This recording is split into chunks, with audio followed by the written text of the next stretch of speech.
कभी सोचा है कि हमारे मौसम को आखिर कौन सी चीज कंट्रोल करती है? कौन सी वो अदृश्य ताकतें हैं? आज हम वायुमंडल में होने वाली इन्हीं जबरदस्त टक्करों के पीछे के रहस्यों से पर्दा हटाएंगे।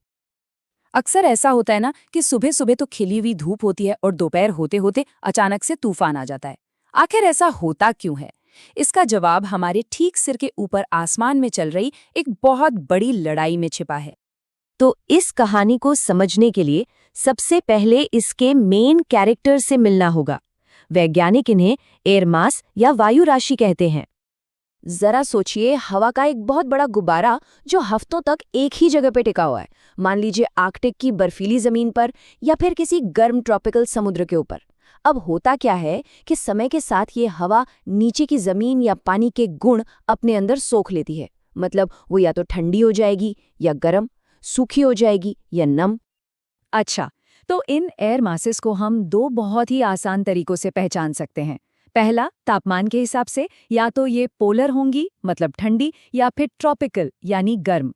और दूसरा, नमी के हिसाब से, कॉन्टिनेंटल मतलब जमीन के ऊपर बनी सूखी हवा, या ओशियानिक मतलब समुद्र के ऊपर बनी नमी वाली हवा। बस यही 4 तरह के मेन प्लेयर्स हैं मौसम की इस पूरी कहानी में। तो फिर होता क्या है जब ये अलग अलग मिजाज वाली विशाल हवाएं आपस में टकराती हैं? बस यहीं से मौसम का असली एक्शन शुरू होता है। इनके टकराने की जो बाउंड्री होती है ना, उसे फ्रंट या वाताग्र कहते हैं। इससे आप एक तरह का एटमॉस्फेरिक बैटल जोन समझ सकते हैं, वो जगह जहां मौसम की सारी दिलचस्प चीजें होती हैं।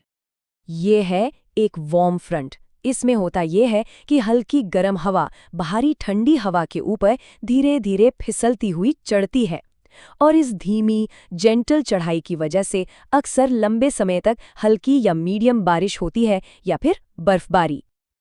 अब कोल्ड फ्रंट की बात करें तो वो कहीं ज्यादा ड्रामेटिक होता है। यहाँ ठंडी और भारी हवा एक बुलडोजर की तरह काम करती है। वो गर्म हवा के नीचे घुसकर उसे जबरदस्ती और तेजी से ऊपर धकेल देती है, और इस अचानक और जोरदार उछाल से गरज चमक वाले तूफान, तेज बारिश और यहाँ तक कि ओले भी पड़ सकते हैं। अब ये एक और दिलचस्प सिचुएशन है। क्या होता है जब एक तेज रफ्तार कोल्ड फ्रंट एक धीमे वार्म फ्रंट को पीछे से आकर पकड़ लेता है? वो गर्म हवा को पूरी तरह से जमीन से ऊपर ही उठा देता है। ये अक्सर किसी बड़े और कॉम्प्लेक्स वेदर सिस्टम का आखिरी स्टेज होता है।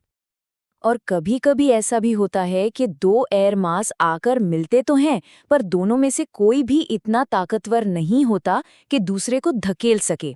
एक तरह का गतिरोध या स्टेलमेट बन जाता है। इसे कहते हैं स्टेशनरी फ्रंट, और इसकी वजह से कई कई दिनों तक बस बादल छाए रहते हैं और हल्की फुल्की बूंदाबांदी होती रहती है। लेकिन इन फ्रंट्स पर होने वाली टक्करें सिर्फ बादल और बारिश तक ही सीमित नहीं है। इनसे कुछ बहुत बड़ा और बहुत शक्तिशाली भी बन सकता है। इन फ्रंट्स पे जो एनर्जी रिलीज होती है, वो एक बहुत बड़े घूमते हुए लो प्रेशर एरिया को जन्म दे सकती है। अब होता यह है कि हवा तेजी से इस लो प्रेशर सेंटर की तरफ भागती है, और हमारी धरती के घूमने की वजह से ये हवा भी गोल गोल घूमने लगती है। बस इसी से बनता है एक साइक्लोन यानी चक्रवात। पर रुकिए, सारे साइक्लोन एक जैसे नहीं होते। मोटे तौर पर ये 2 तरह के होते हैं, और ये इस बात पर डिपेंड करता है कि वो बनते कहाँ हैं, और दोनों का बिहेवियर भी एक दूसरे से बहुत अलग होता है। एक तरफ हैं ट्रॉपिकल साइक्लोन्स। ये गर्म समुद्रों के ऊपर बनते हैं। इनमें कोई फ्रंट्स नहीं होते, और इनके बीच में एक शांत आंख होती है। साइज में ये छोटे होते हैं, पर ताकत में जबरदस्त। दूसरी तरफ हैं टेम्परेट साइक्लोन। ये मिड लैटिट्यूड्स में फ्रंट्स के टकराने से बनते हैं। साइज में बहुत विशाल हो सकते हैं, और इनके साथ मौसम भी काफी बदलता रहता है।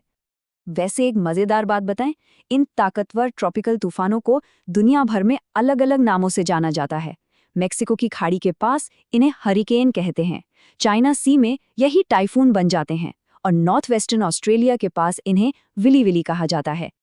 तो ये जो एयर मास की टक्करें हैं, ये दुनिया भर में कहाँ-कहाँ सबसे ज्यादा देखने को मिलती हैं। चलिए कुछ बड़े ग्लोबल वेदर बैटल ग्राउंड्स पर एक नज़र डालते हैं।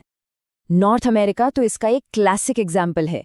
यहाँ कनाडा से आने वाली ठंडी सूखी पोलर हवा, मेक्सिको की खाड़ी से आने वाली गर्म और नमी वाली ट्रॉपिकल हवा से सीधी टकराती है। नतीजा, अक्सर बहुत भयंकर तूफान आते हैं। यूरोप में तो फ्रंट्स की एक्टिविटी लगातार चलती रहती है। यहाँ अटलांटिक से आने वाली ठंडी और नम पोलर हवा गर्म और नमी वाली सब ट्रॉपिकल हवा से मिलती है, और इसी वजह से यूरोप का मौसम इतना अनप्रिडिक्टेबल और बदलता हुआ रहता है। एशिया की बात करें तो यहाँ मौसम एक्सट्रीम पर रहता है। सर्दियों में एक बहुत बड़ी ठंडी कॉन्टिनेंटल एयर मास का राज होता है, तो वहीं गर्मियों में पैसिफिक और इंडियन ओशन से आने वाली ताकतवर मानसूनी हवाएं मौसम में जबरदस्त बदलाव लाती हैं। तो अगली बार जब आसमान में बादल घिरते दिखें या हवा का रुख बदलता हुआ महसूस हो, तो याद रखिएगा कि ये सिर्फ मौसम नहीं बदल रहा, असल में ये वायुमंडल की एक जबरदस्त टक्कर है जो हमारी आंखों के सामने हो रही है। ये एक पूरी कहानी है जो हमारे सिर के ऊपर आसमान में चल रही है।